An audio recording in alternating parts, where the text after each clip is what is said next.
I have finally chosen my favorite twin, and it is Corrie. All right. Well, welcome to Baking It Down podcast with Sugar Cookie Marketing. Heather. Yes. What is someone in for if they're tuning in for the first time? You have happened upon a community, a gold mine. Gold mine. You've happened upon a gold mine of mines that talk about the business of really baking in general. I know we focus on sugar cookies, ergo the name. Mm-hmm. But what you'll find here is kind of like strategies that can be applied to things like selling a car all the way to selling a cookie, because marketing is pretty universal. Now, we tailor it to cookies, but doesn't mean you can't use the same principles we use here to go and, I don't know, sell your house. Yeah, really. So when we start with this podcast, we'll go through the intro. I'm going to struggle. I can already feel I'm going to struggle. Don't let Corey make fun of me. I have to. We're going to go through the intro marketing minutes. Then we'll go to the business of baking, which is a little bit more theory. And we're going to cover a little bit of the course that launches way too soon. Boom, boom, boom. But Corey filmed all morning a really cool staging set that she won't cover. Voicemails, which are all text today. Group stuff, which is upcoming lives. We actually have 7 I haven't even added yet. Wow. Panic. Twinterest, which I have none. I'm not interested. We should probably just drop that section. That was our interest. We had 26 interesting things. We are done. Countdown. Then sponsors and Mailbag, because Corey went to Mailbox. Mailbag was chocked full of mail. Okay, that is the intro. Any comments, questions, concerns? Could I maybe do the business of baking before marketing minutes, since I do have a client coming for a pickup halfway through? Otherwise, I have to pretend I'm Corey and I hate it. Okay, guys, I want to talk about the business of baking today. And Heather, am I saying this right? Is it Christian Louboutin or Christian Louboutin? I'm not fancy enough to know. I was saying Christian Louboutins or Louboutin. Louboutin. Yeah. Louboutin. Yeah. I like Louis Vuitton. Yeah, made that mistake this week. The fact that we're saying these names so terribly should tell you something about the quality of people you're listening to. Okay. Guys, I am the best twin. I am the best sister. No, can I paint this picture? I am the best thing that has ever happened to her. I know. That's why she's my favorite twin this week. No promises for next week. But I'm sitting on Sundays. I do my college classwork. I have it typed up here so you can read it. It's in bold. I want you to read exactly what I said. I am the best twin, the best sister, the best thing that will ever happen to her. So I got a text, right? So I'm sitting here like going through my Asana, planning my week, and I'm supposed to like do college work for the entire day because I, put it off to the last minute, and then I get a text. This is all it says. Should you accept? 1, you can ask no questions. 2, you must dress up. 3, you may not eat lunch. That was a risky click. 4, tell me when to pick you up. And 5, tell no one. So obviously I dressed up like I was about to deliver a speech, the State of the Union dress. She was way more dressed up than I. But I did want us to get kicked out of the store with our normal attire because we look pretty like grungy normally. Yeah. So I had this great idea. I have had in my mind, Heather has talked about Christian Louboutins. Louboutins. Damn Christian dudes. Heather's talked about them for, I don't even know, like, you have like a dream and you're like, yeah, I definitely want that. I'll never buy it, but I like to tell people that it's on my list of things I won't buy, but I'd like to buy. Right. So for the past year, I have checked out their website looking for a specific pair of shoes. Huh? An entire year? Yeah, but only came to fruition. For the past year, looking for a pair of shoes that screamed to me something Heather would just die for.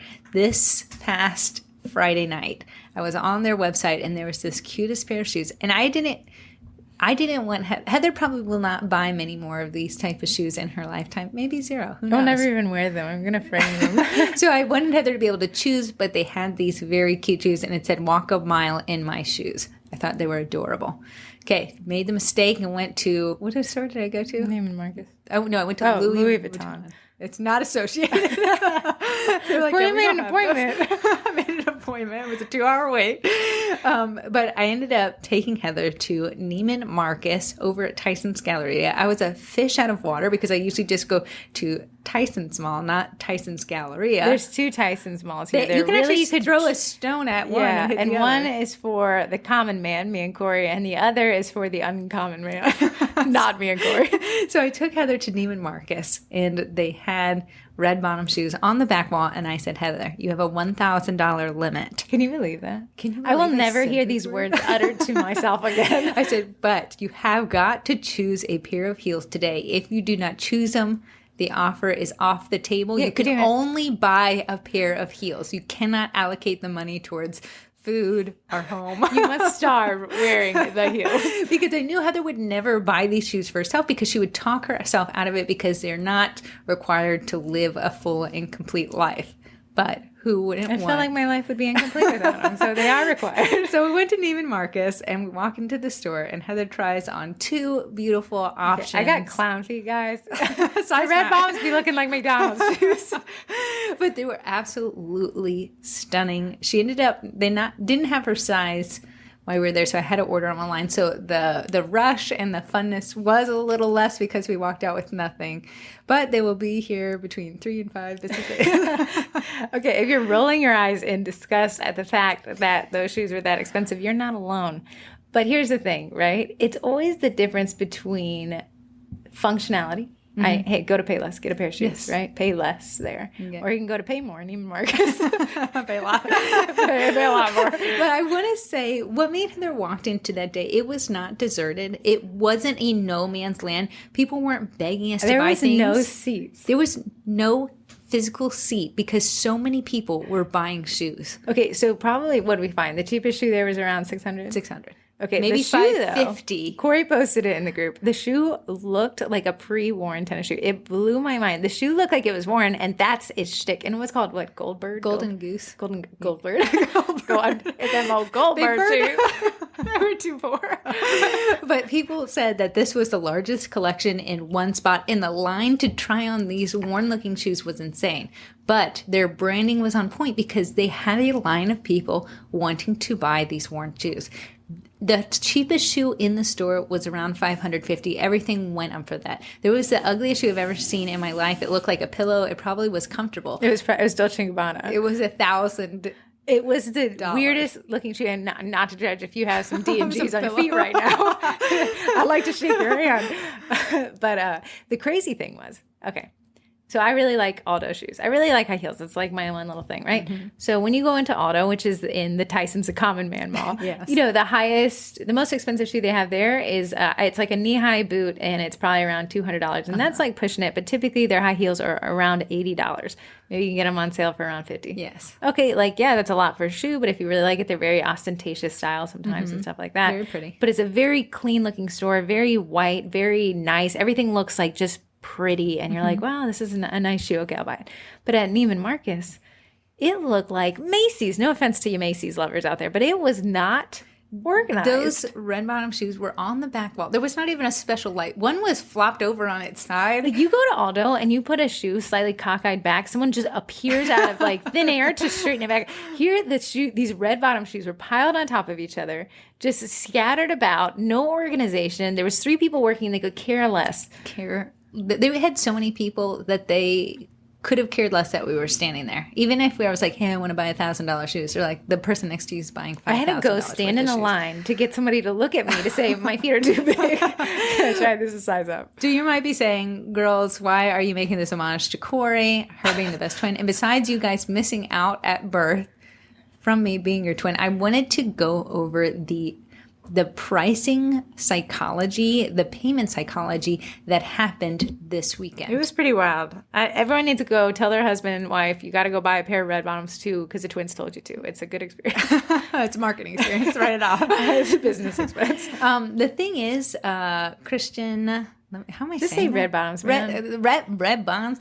Red bottom shoes are never going to lower their price because they are reaching an upper echelon of people that are willing to pay $1,000 for shoes.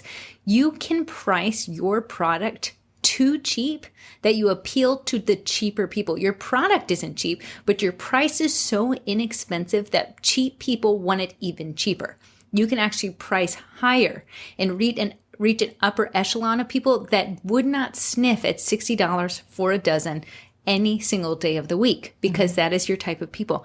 Just the other day, I was walking through the dollar store, which looked like an absolute Corey's shopping experiences are wild. Yeah. I was walking through the Neiman Marcus and then off to the dollar store. I'm a wild, wild west. I was walking through the dollar store. Looked truly like a bomb had gone off. There was more things on the ground than there were on the shelves. Sounds like Neiman Marcus.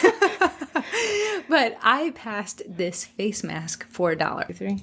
$3. I physically, in my mind, I had the thought I couldn't possibly buy that $1 face mask for the fact that it would probably make my face break out. It's only $1. I think it might like do a nice job of exfoliation. Who knows? I'm first layer. But here's the thing. If I walked into Sephora and saw a face mask for $30, I would say, there is value there. I want that. Let me spend my money on it. It could be the same thing. But in my mind, $1 isn't enough to give me value, whereas $30 seems valuable. I think Corey's like, instead of value, quality, right? I value quality, and quality to me is involved with pricing.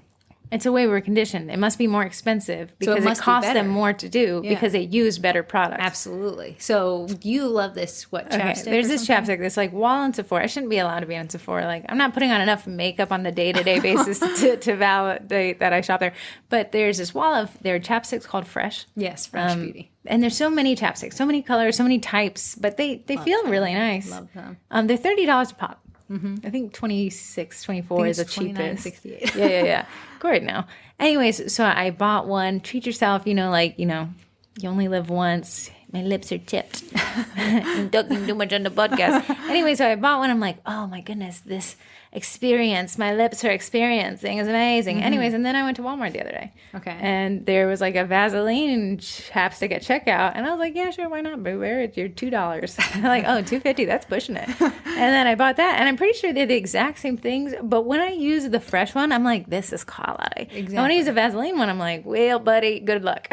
So what I am saying, there is value in pricing. There's a perceived value to your customers. Now, I know a bunch of people are rolling their eyes right now saying, I am. My people where I live are not willing to pay that much. I want you to look outside. Have you ever seen a BMW, an Acura, a luxury vehicle drive by you? Because if you have, they are willing to pay for it.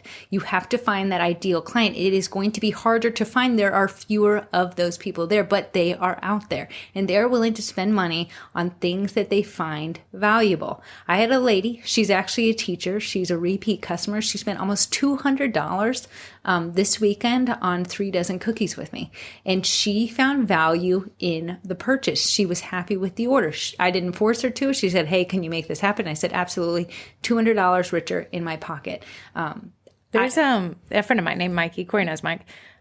He works kind of for like server installs. Mm-hmm. But he says, Heather, we have clients that we bill at $1,500 a month, and it is the majority of their business expense. He said, those people are obnoxious. They are breathing down our throat. Everything has to be perfect. Everything has to be 110%.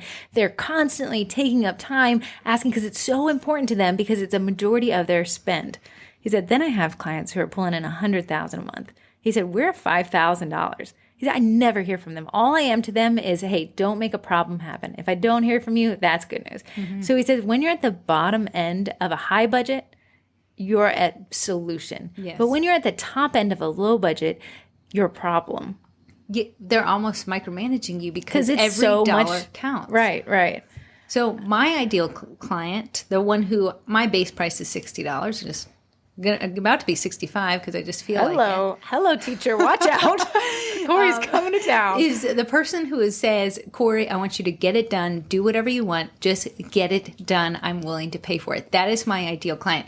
The client that is not ideal is the one who says, Corrie, you're too expensive. I want to also micromanage every single design. Because color. This is so much of my gift budget. Yes. So there are two. You can be too cheap and appeal to the wrong audience. But if you raise your prices, you will then appeal to your target audience, the one who allows you to do all your designs, the one who doesn't second guess every single step you're doing, the one who doesn't say at 12 in the middle of the night saying, hey, can I get a progress photo on what my cookies look like right now? There's people Me, I am those people that shop at Ross. Love it, Ross. But I go to Ross enough that I'll be like, oh man, these Michael Kors shoes overpriced here at a 55. I'll wait till they come on like reduce at like 35, maybe. Your clown feet will always have They're always there. I just wait. There's me and one other person that size giant feet here, and we fight. But then when you go to Neiman Marcus, nobody was waiting for reduce price. There was no reduced price. There was no sales. Or no sales. I was about to sell them my used shoes. I'd be like, you guys don't even know what I'm walking in. Treasure trove.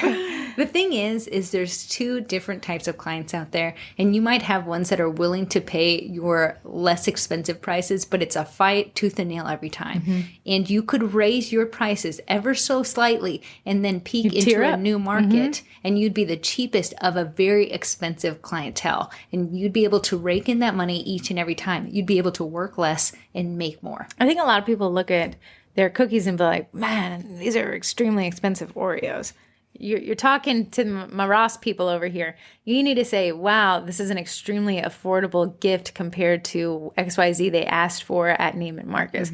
You know, it's just a different thing. And if you start changing your perspective there, yeah, I know this podcast sounds like all we talk about is making money, and that's what it's about. But the thing is it's true. Maximize your profits, minimize the time investment, and you're truly making money in two different ways now. Another funny thing, when I posted those worn-looking Golden Goose shoes to the group, a lot of people said, ew, I would never even paid $6 for it. You are not You're missing 2 zeros there at the end, buddy. You're not their target audience. They don't want your money. You do not find value in their product and in their shoes. But it's so funny when cookie people are like, someone said it was too expensive, and they just don't understand the time that goes into it. We are those people. You're not your target audience. You'll never find the value of buying custom cookies and custom bakes because you make it. That's why most of us landed in here, is because we said, oh, that's a little expensive. I think I could try this myself. So you've got to get out of your personal mindset and get into the mindset of your target audience. What are they willing to buy? What do they buy? What are they looking for? Are they looking for a cheaper price? No, because that's the perceived value, is you have a cheaper product. If you could price correctly for your target audience and work for them and market to them, that is when you start really being able to scale your business and make more money. My last little thing about the little red bottom, awesome trip of my lifetime. The shoes I wore there were high heels, and the shoes that we purchased were high heels. Both cause blisters, so we're good. Right. No, I didn't wear those red bottom. I never will. I wear them to one event, and that will be my funeral. And please don't let my feet touch the ground. I don't want to scuff them. I will rise from the dead to scold you.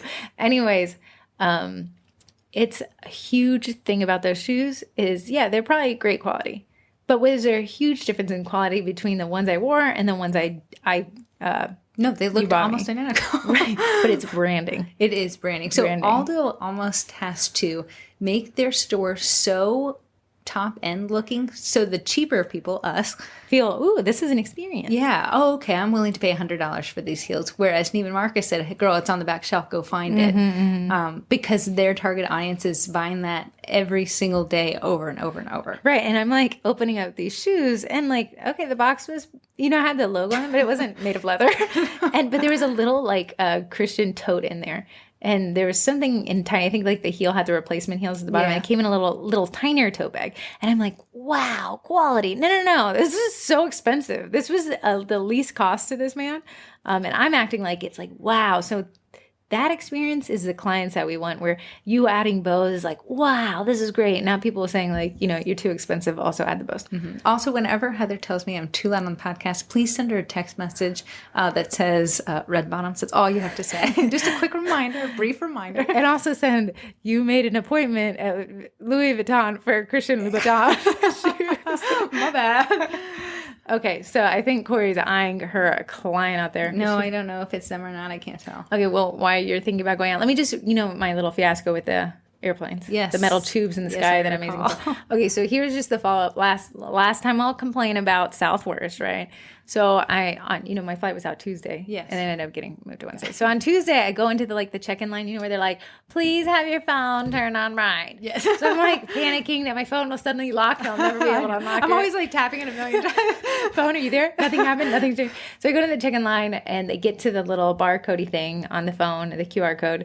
And when I go to scan it usually goes doo-doo, and then you just board the plane. Yeah. But mine went, and I was like, heart's in my butt. And she says, hey, the seat that you purchased has actually been allocated to somebody else. So you'll have to rebook. Fun. Okay. And I'm like, but I booked this flight a month ago. Why wasn't I told a month ago? I need to leave today. People are waiting to hear the podcast. And she was like, and I was trying to be nice in it, but I said, I do have a schedule and I did book this out a month. And she says like, yeah, I'm sorry. The seat has been given away. You'll need to purchase another ticket on another flight, but we'll give you 20% off a future flight. And I'm like, great, I want to be out of this state today. And so I was like, okay, so just cancel this flight and then I'll switch to this other flight. And she's like, actually, because your suitcase is already on the plane, we can't refund you for this flight, but we can give you that 20% off for the future flight. But I'm like, okay, now I'm left holding the bag, but the only bag I'm not holding is my own because it's already on this plane. And I'm like, that's just, I need to get home. Now I can't get home on the flight. Now I've already paid for this other flight. And then you're taking my stuff because it's already on the plane, obviously, because we're boarding. And now I got to switch to a new flight, but at 20% off. Like at this point, not only do I not want the 20% off, I never want to work with SouthWest again. And I absolutely almost never want to fly again. Like my experience had been like so terrible at this point that I had like, I don't know, flying PTSD. Anyways, I say all that to say that absolutely none of this happened. But if your jaw is on the floor that any of that would have happened, I want to paint a picture. This is exactly what it sounds like when you don't refund somebody for a mistake you made on their order. And so time and time again, we see in kind of these cookie groups, dare I say even our own, it's like, hey guys, I misspelled somebody's name. What do? Refund them the order. You made a mistake, Well, I mean, yeah, but what? They had a party. It was scheduled for today, and now they don't have their complete order. But I already worked. Awesome. Yeah, you did. You made a mistake. It's fine. We all make mistakes. So refund them their order, or you can go kind of the scenario that we painted right now and say like, hey, no, I'm not going to give you the refund. I know that we rendered services. It's not what you wanted. However, you're stuck holding the bag, but I'll give you a discount on a future order. When somebody, and I hate to say this, when somebody finds like a hair in their cookie, God forbid, right? But if somebody does find a hair in their order, to tell them, I think this looks staged. 1, holy confrontation. 2, to say, I'll only refund you. Corey's opening the door the loudest in the world. But to say, Corey. 2, to say, hey, I'm going to, hey, there's a hair in your order. I think you may have placed it there. I'll only refund you, and I'll only refund you if you give me the cookie back. That entire nightmare scenario that I just had talking to myself because Corey had left the room midway through it, that's what you sound like, Yeah. So fill me in. So anyways, I can just see the audio file. It's just me talking to myself. Because I had an order that needed to be picked up. I had to run it out. So what I was saying was the whole SouthWest skit where like, hey, I asked for a refund. No, we can't. We'll give you 20% off. However, you need to pay for your flight because we took your baggage. Yeah. None of it was true. But that's what it sounds like when someone said, when you make a mistake on somebody's order and refuse to immediately run to the refund. And I know you're saying like, hey, I spent a lot of time on this and things like that. And it hurts feelings, right? But to have a confrontation with a client saying, hey, I know I made a mistake, but you have to pay for it, sounds exactly like the SouthWest scenario. That never happened. SouthWest, don't sue me. You guys didn't do it. You did me dirty, though. You didn't do me that dirty, but you did do me dirty. The thing is, at the end of the day, it is your business. You can choose to run it however you want, but reputation is key. And we see that so much in 2021. Good news travels like molasses. It barely leaves the front door. Yeah, just try to ask somebody to leave you a review and watch that not happen. Yeah. But bad news, whoa, it goes like wildfire. Just because they don't leave you a review doesn't mean they're not telling their friends and family. Remember when Clear Bags clearly missed the mark and they did not get me my order in time? They made it right. They sent next day air for an order that was only $30. And they took the hit, right? They took the hit. Oh, they took the hit big time. She said, I have absolutely made a mistake and I am so sorry. But guess what? She did not know. We'll give you a discount on a future order. Yeah. What she didn't know was I have a room full of 25,000 bakers that I could have spread that bad news to. And in turn, she did right. She took the hit. She ended up losing money on me. And what it did is it absolutely 100%. Sorry, Heather's not leaving. we were not involved in the podcast today. But what Clearbags did, if you don't recall, is I had ordered something. It was my Teacher Appreciation Day cookies, and I needed these specific boxes for them to go in. Otherwise, I could not sell the cookies because there are those annoying pencil cookies, and they need those boxes to stay rigid and to not break.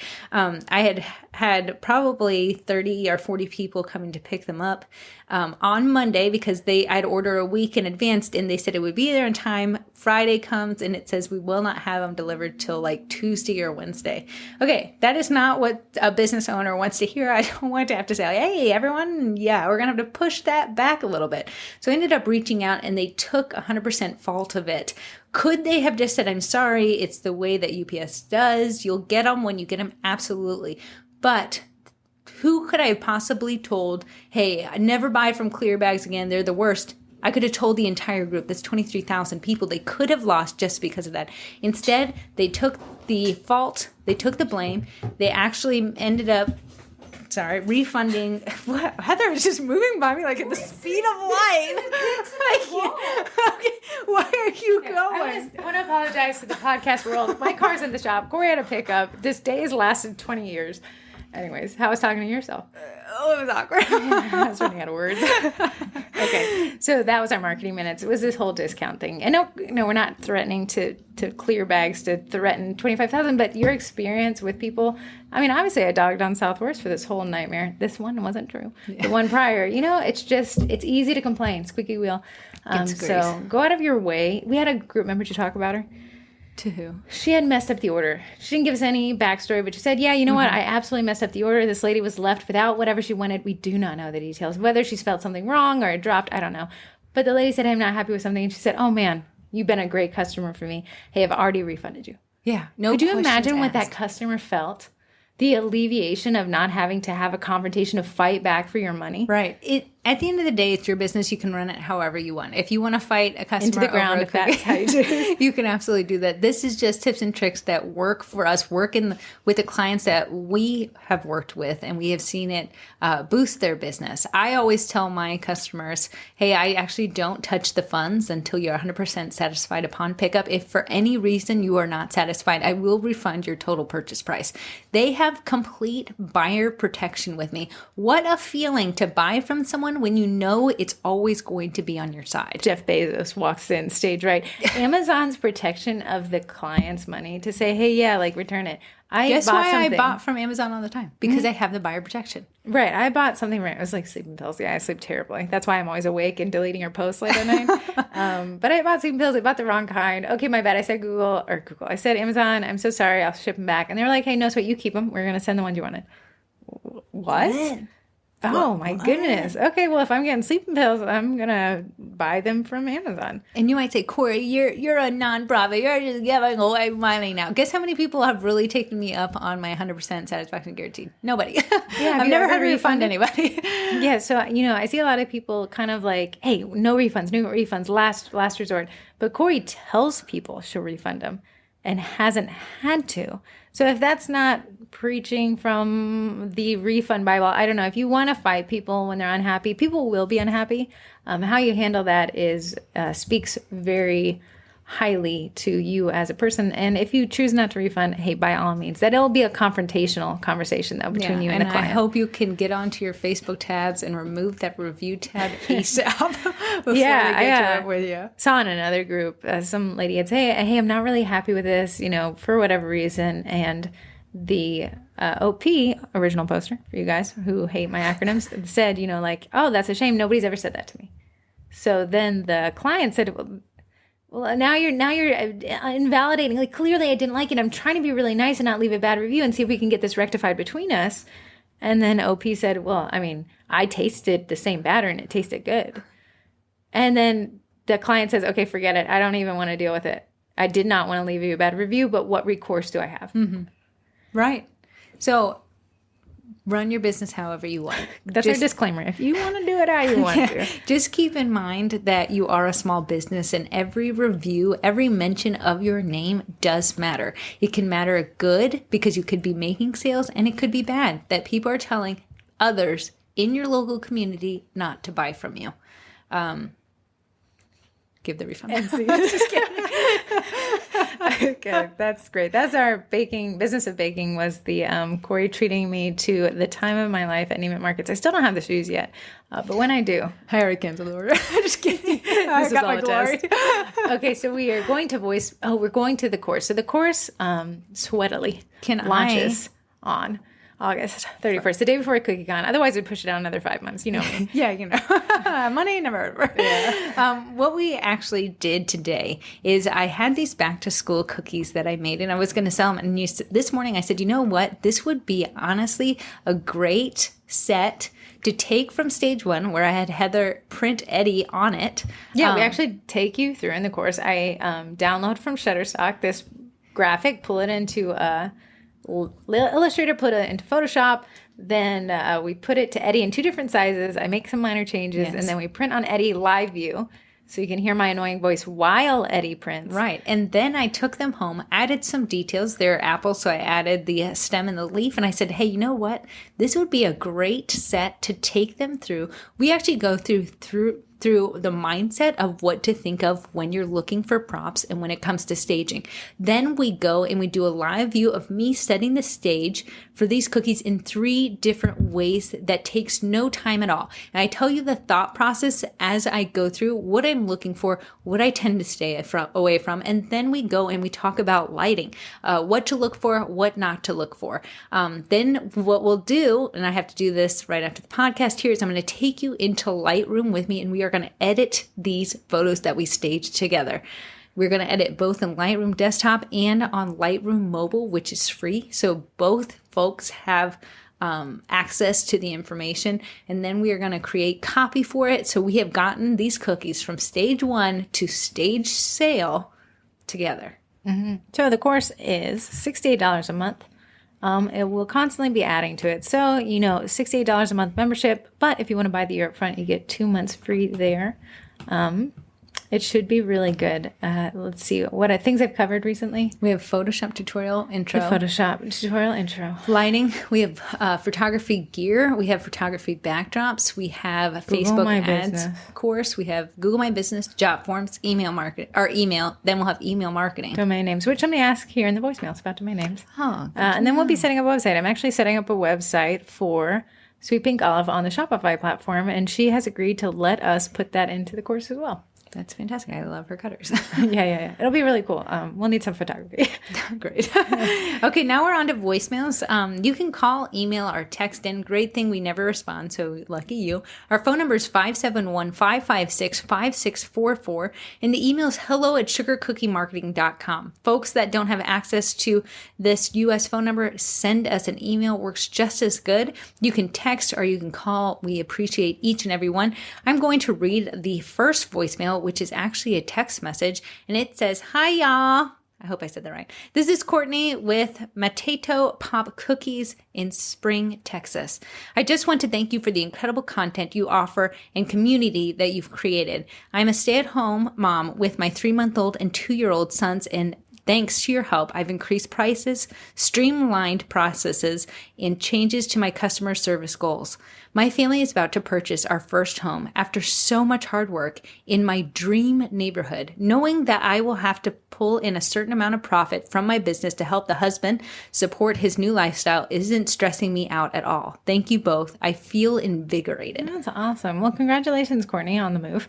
That's awesome. The business confidence. Right? I could only imagine that feeling of saying, yes, we'll be moving into my favorite neighborhood. Hey, neighborhood, I will be taking all of your cookie orders. See me on next door. I will be selling to you. Okay, that's really awesome. I really like those win ones. Voicemail 2 is a text. Hey, twins, messaging from Ontario, Canada. I want to do a little photo shoot in my home bake shop. Over here, they're less accepted in the public, and we go through full inspections from our local health departments to be permitted to operate. No luxury if cottage laws here, sad face. That said, I want to showcase not only my beautiful separate kitchen that my husband built for me. Where are you guys finding these men? But I want my beautiful kitchen as well. Do you think it's a faux pas to dress nice, have my hair down, and look photo ready, or should the reality of my hairs in a bun and a ball cap, apron on, gloves on, the ugly truth? I'm worried people think I'll bake their cookies with my hair flowing into their icing, or maybe do 2 photos, caption one with reality, the other one with, hey, this is a stage photo magazine shoot. Not sure who has a snake? But that is definitely not my favorite twin. LOL. Kidding. You're both awesome. Thanks, Lindsay. Lindsay, I do have a snake. So It actually broke out of its cage the other day, and I've had it for 5 years, and its big old butt squeezed against the glass and popped the lock. I know. She used to call it a chill snake, but it did bite her once. I witnessed it. Hello. I was scared. So she brings up a great point. Basically, in summary, in Canada, they have a lot of laws governing what they can and cannot do in a bakery. In America, a little more relaxed here with those cottage laws, and it's state by state. Right. So she wants to do a photo shoot. But does she do the photo shoot in compliance with the laws, or does she do this highlight reel photo shoot where she looks beautiful, flowing hair as a branding photo shoot? Here's the thing. I have my idea. I have my my idea. idea. Corrie says. Every magazine I pick up in the Target checkout line that has to do with food, it's everyone looking staged, beautiful in their kitchen with beautiful bakes, and I am here for it. I love it. I love that you look professional. There's value there. There's a luxury feel. Never in a million years would I think that they didn't put their hair up when they were making food for people. Here's the thing, like, oddly, I'm going to say like Kylie Jenner, right? I don't even have her makeup. Clearly, I'm in the fresh chapstick aisle, but she has that Kylie eyeshadow, right? Yeah. So when Kylie you see the advertisement, Kylie Cosmetics, you see the advertisement, obviously she looks like a model and the makeup is beautiful and shiny and it's her eyes and this. But then I saw on Facebook, it's her walking through the place where they make the makeup. And she's got the hairnet on. She's covered in a full white suit. I mean, she's still pretty, but she's also wearing goggles. And it's completely, I don't want to use the word unsexy, but it's an unsexy video. Okay. And they're like making the press that puts the eyeshadow in there. And I'm like, oh yeah, that's definitely how that's made. But I'd much rather see that beautiful ad where you're like, oh yeah, if I get this, I'll look like that. I don't, but... And I didn't. So I think me and Heather are on the same page here. I don't think you could go wrong taking a styled photo and a styled photo shoot. Kind of like the cute idea of like reality. And if you had the time and the money, then by all means. Yeah. And you can look cute with your hair up. You can be cute, get your makeup done and look cutesy cute. Right. But I think if I was going to, here's the thing. Like Corrie said, we were in the course today, we had to go shoot a client kitchen. So it's a client's client. So we went in and I was like, hey, your kitchen's really clean. And she said, not in reality. She said, I'm just doing this for you guys. So if we wanted to show the true reality of kitchen usage, we would have left all the stuff on the counters. Your bottles. That's not something I'm going to put in a magazine for a client. And we do magazine ads for this client. So we clean out the kitchen. It goes as far as that I actually truly Photoshop things out of the kitchen that are distracting. And we put that in the magazine. Is it completely reality? Absolutely not. Does it sell better? It does. So let's take a note from the people who are selling $80,000 kitchens. Yeah. Highlight real stuff. Yeah. So I would say, and then if you have the opportunity, take both photos and you can use both in marketing. Absolutely. Cool. Voicemail 3 is also a text. Hi, Corrie and Heather. This is Megan from Plano, Texas. A lot of Texans. Y'all write them down. There's a lot of bakers in Texas. I think it's pretty hot. You just hold your dough to the sky and bake. I have a question about domain names. What's the best way to go about getting one? Who do I purchase it from? Also, it says the domain name I want belongs to someone else, but the web address doesn't lead anywhere when I type it in. How do I find who owns it and who to buy it from? As they clearly aren't using it. Thanks so much. You both are so helpful, and your advice has drastically changed my business. I really like this question because her head's in the right place. She's moving on to a website. But the step one of a website is a domain name. So when I talk about websites, think of that as the house. Yes. And the domain name is the front door. So if I had to go and knock in, where am I going to type in the URL? So ours is sugarcookiemarketing.com. But what if it was taken? What would we do? Now there's a couple options. If it is parked, that's what it's called. It's called domain squatting. And some people do it as actually a business model. They'll squat, they'll reserve a bunch of domains and they'll hope that someone comes asking for it. And then you'll turn around. Corrie and I have bought a few squatted on domains. Washington Redskins, or when they changed their name to Washington, football team. Washington football team was taken. The night before they announced the name change, they went and they purchased that domain for $10,000. No one thought anything about it, but the next day they announced their name change. So for $10K, they were able to get the guy donated the money. Yeah, he did. Yeah, I thought it was fantastic. So basically, when a domain is squatted on, you could be looking at a hostage situation, or you could be looking at someone who just parked an idea. You know, a lot of people, I have a repertoire of domain names of ideas that I'll never execute on, but I like the thought of it. There's a couple of things. There's called a who is record, where it keeps the information of the domain owner. The best way to check, a lot of that's private now with the privacy laws that kind of were implemented in Europe. So you can't see who owns it. You can see who it's parked through, and you can see their renewal date. And sometimes I'll go and I'll see a domain name that's been renewed for 10 years. They aren't giving it up. They're not giving it up. You can reach out. This website I like to use to see who has a domain is instantdomainsearch.com. Type in the domain. It'll show that domain in red, and to the right, it'll say click through to GoDaddy. When you go through GoDaddy, it will show you if the domain's even up for sale. If it is, you can start that conversation. I'm going to be honest, it gets expensive. It can be. It can be. So as far as purchasing a domain name, I actually don't like GoDaddy. I like namecheap.com. There's a couple reasons why I like it, because it is cheap. And we talked about that. I'm a Ross domain buyer. So I'd say start with namecheap.com for your domain. If it's taken, there's a couple of things we can do here. I actually talked about this in the course. What happens when your business name is taken, especially when it's taken as a domain? Could you use a .co, .us? Yeah, but your grandmother's always going to type in a .com. It's what she was preconditioned to think that the internet is. .com bubble, or .com. So now that we have these different extensions, .net, .org, .ai, things like that, it doesn't, that end user, most of our end users are, in their 40s and 50s, they're going to type in that .com. So I'd have to say, Google the domain that you want. See what shows up. Can you outrank them? And I talk about that in the course as well. So I said, if somebody was Melissa's Sweet Treats, when you Google it, there's a tons of Melissa Sweet Treats in every iteration of the name. That's a lot of people to compete with. So if I were a Melissa Sweet Treats, which is the case study I came up with, I would say, hey, drop that name completely. Let's find something else that when I Google it, it's not a lot showing up there. So I can kick them out of search. So what Heather is referencing to, for those that just glazed over, is called search engine optimization. And it is where your website will show up over someone else's website, regardless of the name, because you have done some footwork on the back end of your website. And that is something we deep dive into the course. We were going to make a podcast on it, but I fell asleep. So we are going to just keep the SEO boring talk to the course. But honestly, it's what we do primarily in our business, and it is what we do for our clients, and that's what keeps them coming back and paying us and buying red bottom shoes. Right. So there you go. So my recommendation for domains is namecheap.com. I have a couple SEO reasons behind that. If you're not interested in SEO at all, just do Google domains, and then use a Google Workspace account to create a custom email. If the domain is parked, I would find an iteration of it that still maintains a .com.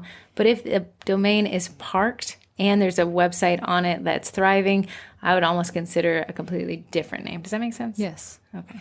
All right, guys, that is our 3 voicemails, and we appreciate you guys. We appreciate everyone who's being able to grow their business, and I love to hear it. I love when people come back to the group and share their wins. It is so encouraging for people just starting out to say, hey, a little footwork that I can do on my own will benefit me in the long term. So if you have a win, you don't have to wait for Wednesday wins. I want to hear it in the group. You can send it in a voicemail, you can send it an email, you can post it in the group, but it is so encouraging for people who are maybe having a little bit of a lull when it comes to sales, or are just starting out, to see that someone is out there and being successful, winning. So they can, honestly, a lot of people follow other people in the group. They say, hey, I love you. I love your posts. They're so amazing. I've learned so much from you. So don't think that your post and your comment doesn't mean anything, because it means so much to people who are quietly watching in the background.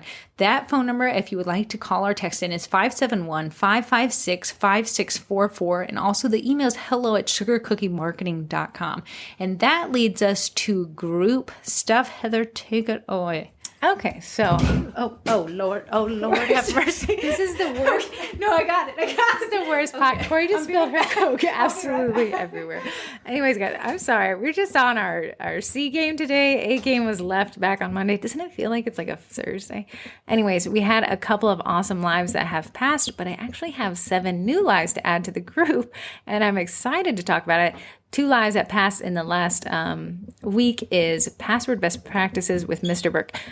Gina Burke talks a lot in the group. She's done quite a few lives, but her husband is involved. He's an FBI agent maybe, right? Yeah. Mr. FBI man. And he walked us through some best practices when it comes to passwords. And if you know me, you know that I love some internet security. It's a matter of Corrie standing on a towel trying to dry this Diet Coke out of my carpet. Great.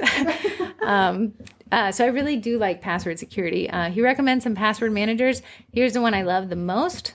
actually talk about this in the course as well. It's LastPass, and it's really easy to set up LastPass, the last password you'll ever have to remember.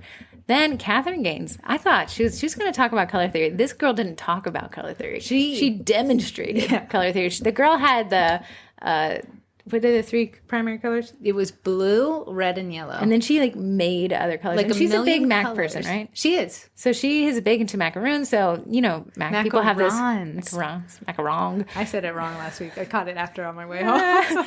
So anyways, those guys, you Mac people, you're really big with color because you can create those really awesome colors. Yes. And she kind of walked everyone through a lot. It was really awesome. Upcoming events tomorrow is Intro to Pick, Play, No, Post. man, it is tonight. I tell you, I'm off today. People are going to be like, we want our money back for this podcast. This free podcast we paid $0 for.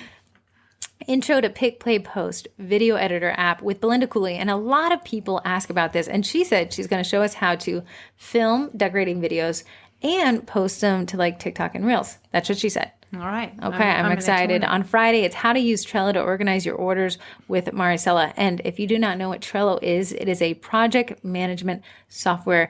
You know I like my technology. Yes. I love project management software. do too. And the people in the group that use Trello, it seems like they die by Trello. They love it. They love it. Trello lights or So something. I think I'm going to watch that one. I do use Asana. We do have an Asana one coming up, but this Trello one will be The very battle interesting. of the Asana and the Trello. Yeah, and now I think I'm going to find somebody to do ClickUp, which apparently is just another one. Oh, the next is this one. Sweet Pink Olive actually reached out to her business accountant and he said yes. Jay Lee is going to do business entity structure and income tax on Saturday at 4:30 p.m. Eastern Standard, and that is where he's going. What is it? LLC S Corp election. Is that what? In the business? It's in the description. I do not remember. Okay, it's above my head in my pay grade. So go to the events tab. Business and entity read. and income tax, I think, is what he's focusing Yeah, on. I'm going to make a post in the group saying what questions do you want to know because he wanted to. He's in the group now. Yeah. Another one that is coming up in August. We actually have a couple that I'll add. They're before and after this Stop one. slacking, please. I'm slacking. It's a Tuesday. It's a Thursday Tuesday in my head. What it's like selling $3,000 worth of product at a pop-up with Nicole. And she said she is here to impress. So I am excited I for cannot that wait. one. And that is Monday, August 23rd at 7:30. PM. Our late lunch learn and link up is sold out yet again. That one ticket got sold shortly after the last podcast. But again, happy hour is free to stop in. Just cover your own tab. Right now, they said we could have the front. I'll keep you updated if that changes with COVID's ever-changing landscape. Right. So now we are moving on to CookieCon. They literally let Heather and I be core speakers. Can you believe it? No idea Like, why. I don't know who tricked them. You guys, I owe you money. So Heather and I will be teaching all day Friday in one of the core classes. Plus, we will be doing a makeshift podcast live for whoever wants to join us. I think sometime on Saturday. I think so. And then we'll have a game on game night Saturday. Friday night. Friday night. And then Right. Thursday, I'll be taking my own class. And then on Saturday, we're the closing speakers. People will be like, oh my God, I do not want to hear their sick voices of them. again. But yeah, that should be fun. I'm going to tell people a little bit about the game. We're actually partnering with Sam's Cookie University. Sam's Cookie Club. If you don't know Sam's Cookie University, she teaches you everything to know about 3D printers. Before I took her class, I was clueless, and now I'm clueless, but with a little bit more knowledge. And it's not her fault. It's the fact that I cut all the corners. Yes. Literally on the cookie cutter. They cut sometimes. So we're partnering with her and her husband, Augusto, and we're going to do a battle of the BDs versus the 3Ds. That was a forced pun there, and I'm proud of it. We're going to divide the room up into two, and we're going to give everyone a strand of Mardi Gras beads. Hey, you know where this is going. I'm just kidding. It's not going where you think it is. But the challenge is to that cookie. The word cookie is a 4-letter word. You're not allowed to say it. And if you hear anyone say cookie, you get to take their beads. And he with the most beads gets an AE core backdrop and a bunch of merch. And it should be a lot of fun. And we have a game going on during this time. So you have to work together while working against each other. Yeah, so you want to catch someone slipping up. That is the whole thing. The second game. Can I take this part over? Yeah, sure, fine. The second game is, did you want me to tell It's them not a about second it? game. It's the game that's during the game. Did you want me to tell them about it? Oh, yeah, it's fine. Okay, the game that's happening during the game, inception of games. Be ambiguous, though, but kind of Okay. close.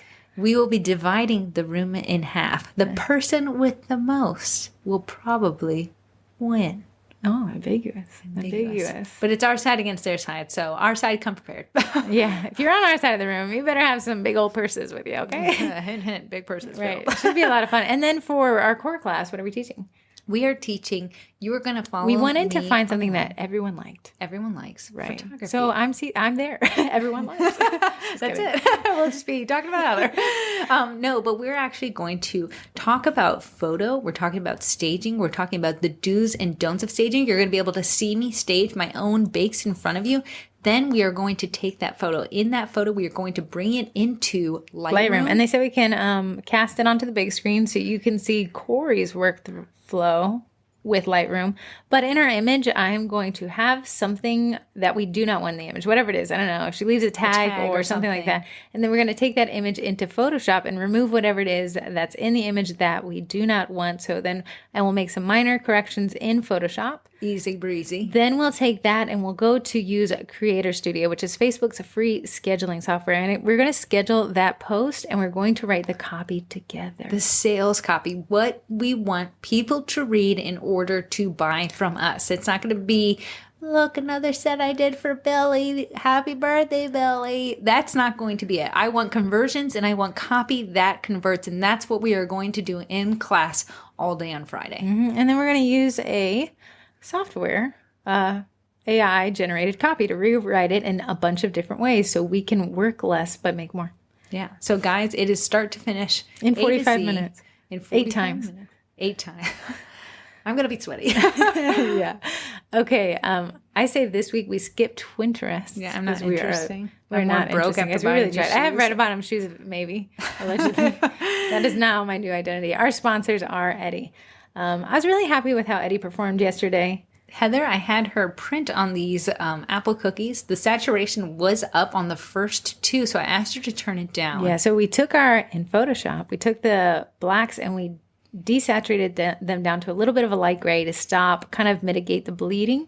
And it 100% yeah, stopped it. So I would say if your, opacity on black is 100%, probably drop that down to around 70%. If that's too thin, maybe up it to 80%. I do this in Photoshop, but there is a way to do it in the bartender software. Right. I don't know how You'll to have to teach me how to do it. I'll have to teach her how to Dougie, guys. Then we have Bakety Bake.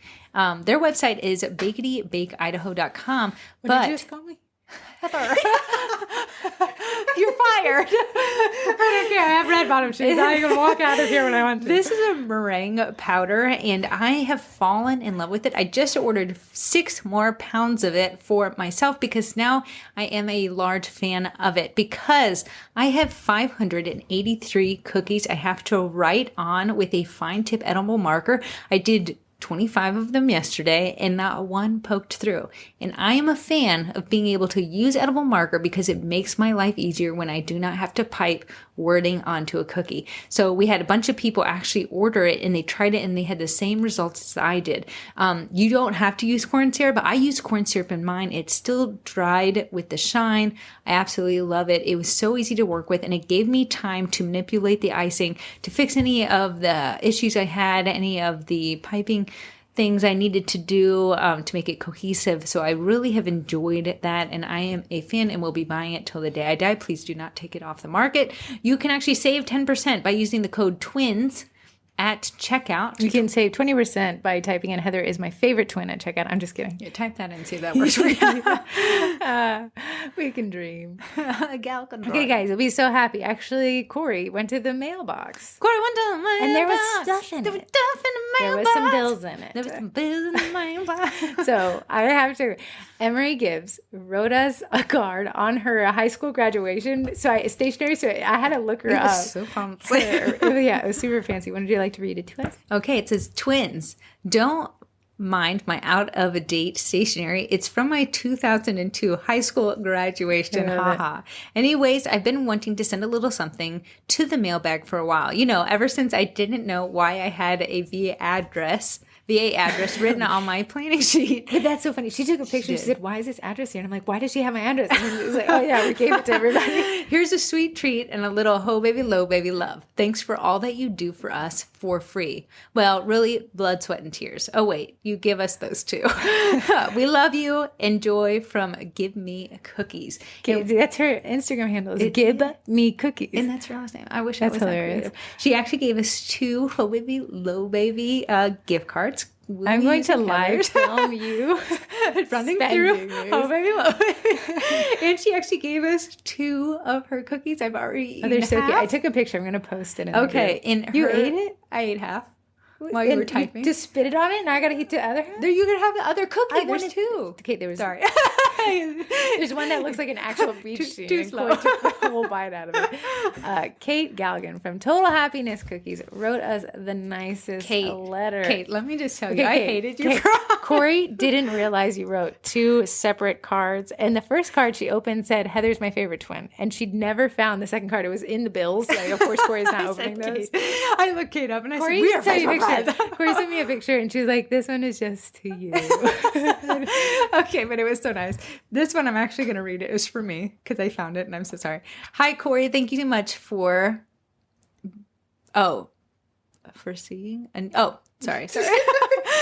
People's handwriting. I can't do it. Thank you so much for saying I needed the baking community and sharing your marketing and business knowledge. I am a much better business owner because of it. I wanted to send you a small token of my appreciation. Hopefully you like Starbucks, which brings me to the question, hot or cold coffee? Cream or sugar? Thanks again, Kate. P.S. You're my favorite twin. Don't tell Heather. And Heather's card said the same thing. Okay, but Corey only read my card, which is hilarious. I was like, "Oh man, sorry, Corey." I drove home angry. But she sent a Starbucks card. My answer is cold coffee, except when the pumpkin spice latte. Corey, the day that the first leaf thinks about turning brown, Corey's at a Starbucks trying to get a pumpkin spice. So Kate, you're my favorite again. I love you. And okay, I'll be honest, Sam's Cookie University sent us these adorable pins. Are these her Cookie Con trade? Yeah, Oh unfortunately. my goodness. If you guys could run into Sam on purpose and try to get involved with these pin trades, they're so cute. What are they? I'll post These up. are enamel pins, and one says "Just Cookie It," and it's actually a ice cream donut truck that she made into a cookie herself. Oh, this is so cute. And then she made the banana set, and then she made this set, the whisk it one. So it says "Be a whisk taker," and it is a latte art coffee. Laffy. We orders that at Starbucks. Yeah, One Laffy, please. Make that extra great.